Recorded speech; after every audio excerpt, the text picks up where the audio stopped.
सिद्धेभ्यः ओम नमः सिद्धेभ्यः।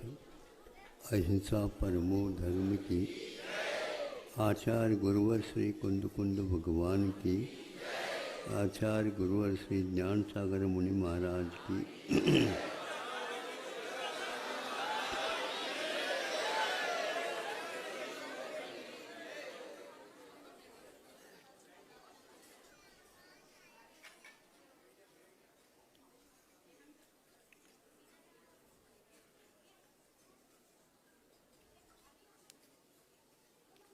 ऐसा यदि आप लोग यहाँ पर आने के उपरांत बैठ जाए,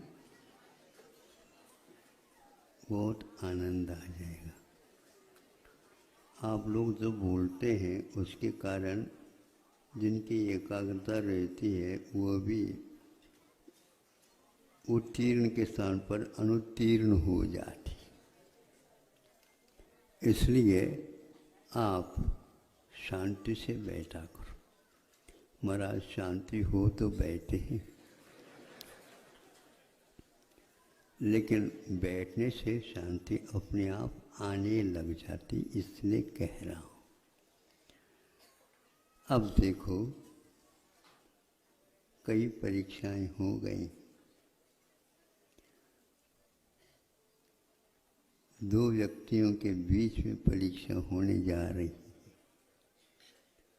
वैसे परीक्षा एक की होती है, लेकिन दो व्यक्तियों के माध्यम से दोनों की परीक्षा होती है।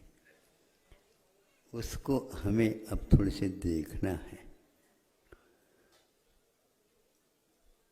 पत्रिका प्रश्न पत्रिका या नहीं है, फिर भी प्रश्न उठता है, उसका उत्तर आपके सामने तैर करके आने वाला। दो भव्य जीव है, निकट भव्य है, आसन्न भव्य है, प्रत्यासन्न भव्य है। अब बस जाने ही वाले हैं। उससे पूर्व में उनके बीच, दोनों के बीच में किसको अंक ज़्यादा आते हैं, ये अपने को आंखों से देखना है।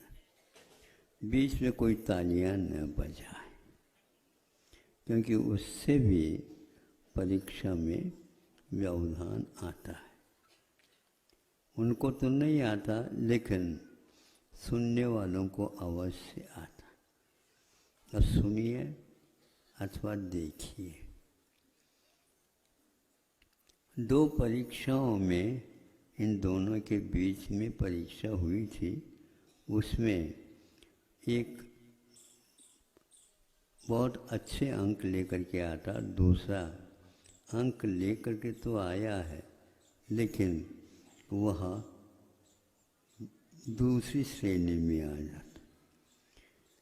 दूसरी और परीक्षा विषय दे करके उनकी क्षमता को और समीक्षित करना है, देखना है इसमें कौन आगे बढ़ता है।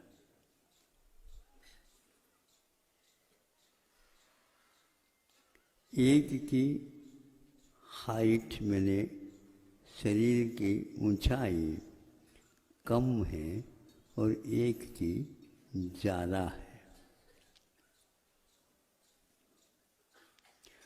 छोटी ऊंचाई वाला सोचता है ऐसा कर ले, हम पूर्व दिशा में खड़े हो जाएं और सामने वालों को अपने आप ही पश्चिम दिशा मिल जाएगी। तो पूर्व दिशा में हम हो जाएंगे तो अपूर्व अंक हमें मिलेंगे, उनको नहीं मिल पाएंगे, क्योंकि सूर्य के प्रखर किरणें उसके मुख के ऊपर पड़ेंगे और उसी में इसकी परीक्षा हो जाएगी और हम आसानी से युक्तिपूर्वक इस परीक्षा में पक्की बात है। ये अपने आप निर्णय लेना गलत होता है। विद्यार्थी हमेशा हमेशा इसके बारे में निर्णय न ले, क्योंकि जिसने प्रश्न पत्र तैयार किया है ये उसका कार्य है। आपको तो केवल उत्तर देना है, और उत्तर प्रति प्रश्न के माध्यम से भी दिया जा सकता है, ऐसा हमने सुना था। आपके सामने रख, अब वो खड़े हो गए। एक ज़्यादा ऊंचाई वाला पश्चिम की ओर हो गया, और कम ऊंचाई वाला पूर्व की ओर हो गया, और सूर्य की ओर देखना है दोनों को। तो वो इसके लिए तो सूर्य मिलेगा ही नहीं, क्योंकि वह पूर्व की ओर खड़ा। किंतु दृष्टि पलकों को जिस रूप में है उसी रूप में रखें, वह झपकी न ले, पलके न ले, वो भी झपकी ही मानी जाती है। और एकदम आंखें जैसे अनिमेष बोलते हैं, अनिमेष देवों की दृष्टि हुआ करती है। तो इनके सामने वह प्रश्न रखा। देखते देखते देखते देखते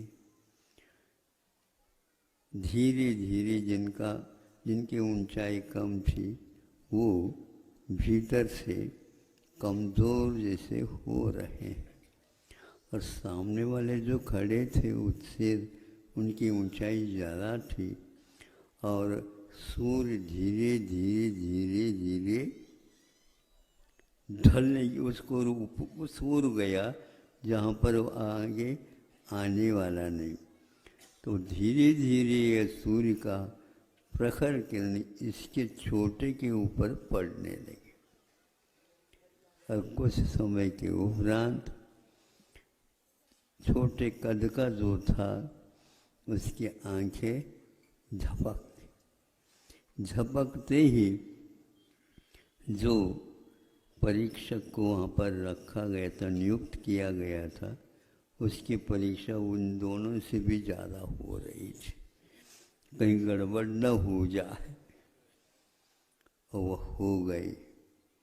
इसमें भी वह अनुत्तीर्ण रहा है। मैं ये पूछना चाहता हूँ, इसका कारण क्या है? इसके पास शरीर भी दीर्घ है, उसके पास भी दीर्घ संगन है, दोनों को मुक्ति होना है, और मुक्ति के पेपर इनके सामने हैं, उसमें तो पास होना है इनको। लेकिन अभी एक प्रकार से ये पास नहीं हो सके।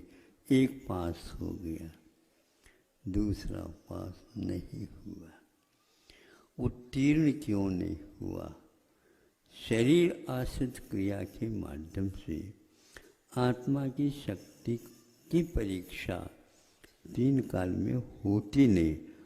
कथनचित कुछ समय के लिए हो सकती है, किंतु उसके बाद वह अपने आप ही गौण हो जाता है। मानसिक संतुलन बिगड़ता है तो शारीरिक संतुलन भी बिगड़ जाता है। शारीरिक संतुलन बिगड़ने में मानसिक संतुलन का बिगड़ना भी अनिवार्य होता है, ऐसा तो नहीं कह सकते, लेकिन इतना अवश्य है वह यदि चाहें तो उसको भी बनाए रख सकता है। तो बनाए रखने में एक तो उत्तीर्ण हो गए, दूसरे क्यों नहीं हुए? आचार्यों ने कहा कि इस परीक्षा के प्रश्नावली में इस जीवन की समस्या भी हो सकती है, तो पूर्व जीवन की समस्या भी हो सकती है। इस जीवन की कौन सी है? तो जो जिनके कद कमी है वह बार बार सामने वाले कैंडिडेट को उन्हीं को देखता था, मैं इसको जीतूं। पेपर में जो लिखा गया है वह प्रश्न लिखा गया, उसमें उत्तर पाना। उनकी दृष्टि से और आपकी दृष्टि से क्या अंतर है, लेकिन भीतर उसे जीतना है मुझे। शरीर में जो कमी है उसको जीते तो संभव है इसमें पास भी हो जाता, हो नहीं सकता, क्योंकि जिसकी बहिर्दृष्टि रहती है। तो इनकी दृष्टि जो है उनको नहीं, शांति से खड़े हैं। 25 धनुष जिनकी ऊंचाई ज़्यादा थी, झपकी नहीं लगी, तब वो सोचते हैं देखो मेरे नई झपकी लगी, उसके कारण दूसरे की हार निश्चित हो गई। किंतु अब करें क्या, सामने वाले की कुव्वत आंखी जा रही है। कुव्वत कम, गुस्सा ज़्यादा, लक्षण है पिट जाने का। यह भरत जी पिट गए, एक बार नहीं, 2 बार नहीं, 3 बार नहीं, चौथे बार में एक और परीक्षा है।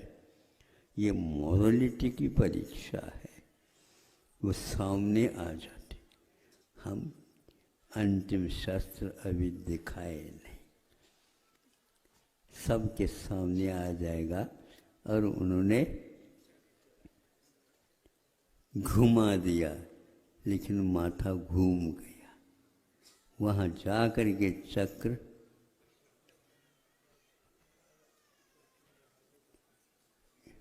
ये सही है ना, परिक्रमा ऐसा तो नहीं, क्योंकि आपको ज्ञात है ना शादी के समय पर।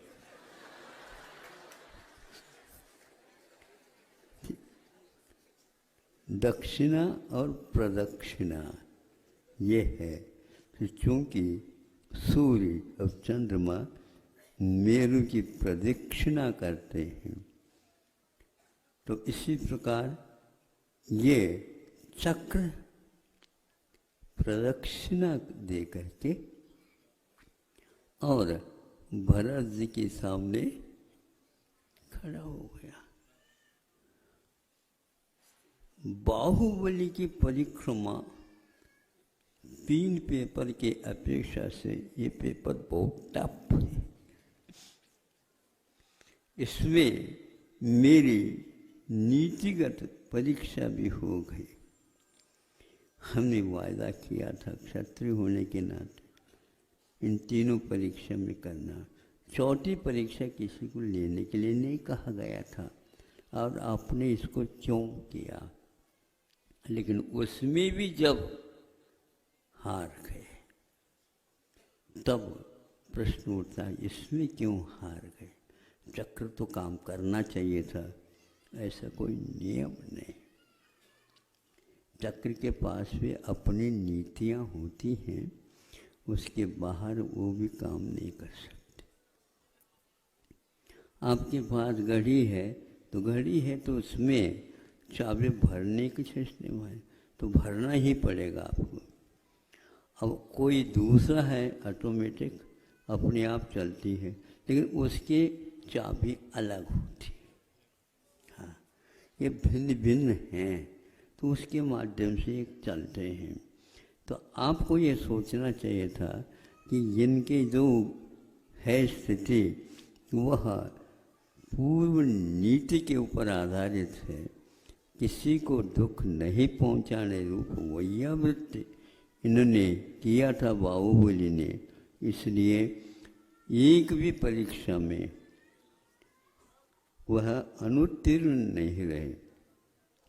फिर भी उनको हर बार में यह कठोरता था मन कि बड़े को हराना ठीक नहीं है, यह छोटों का कर्तव्य नहीं है।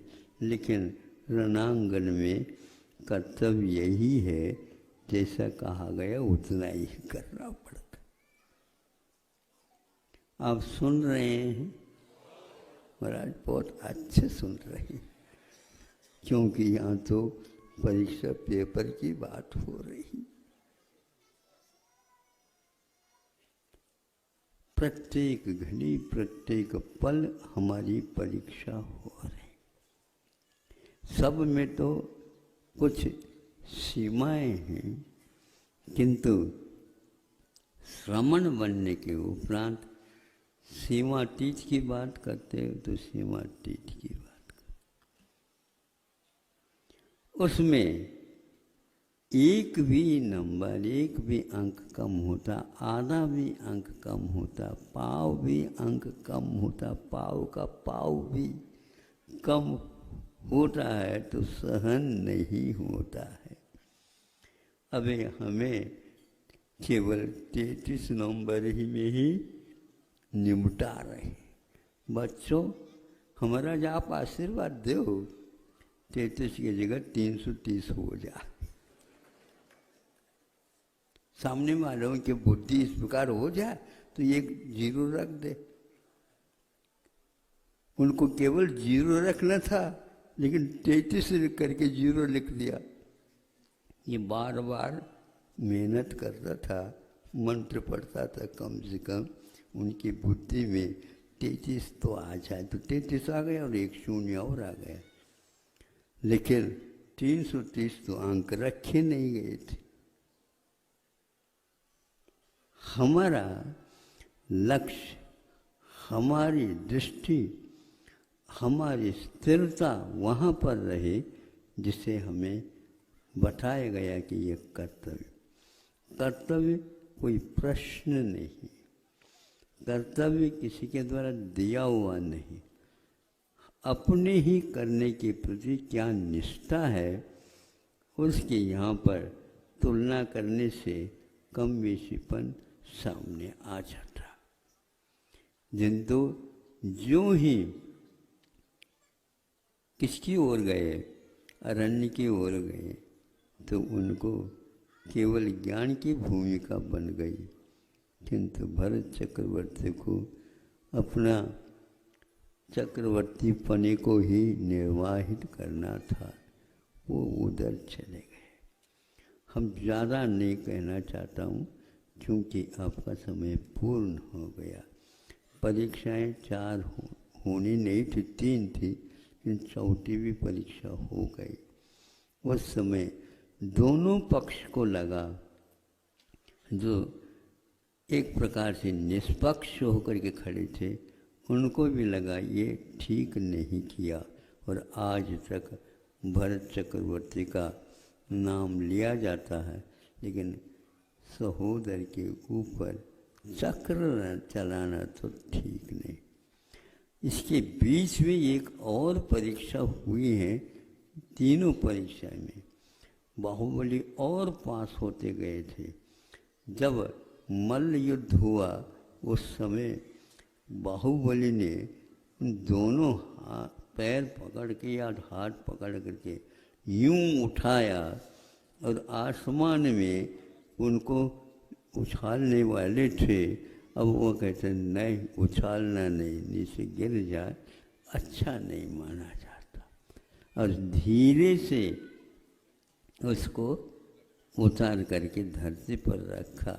उस समय सभी ने देखा होगा, देखो बाहुबली के पास इतना बल होते हुए भी उन्होंने उसको पटकाने की भाव कर सकता, लेकिन ये पटकाने की भी बात इन्होंने की है, यह अनीति परक है। इसलिए आपको कहता हूँ, नीति हमेशा हमेशा हमारी परीक्षा लेती रहती है, उसमें हमें पास होना है, क्योंकि नीति हमारा कर्तव्य है। अहिंसा परमो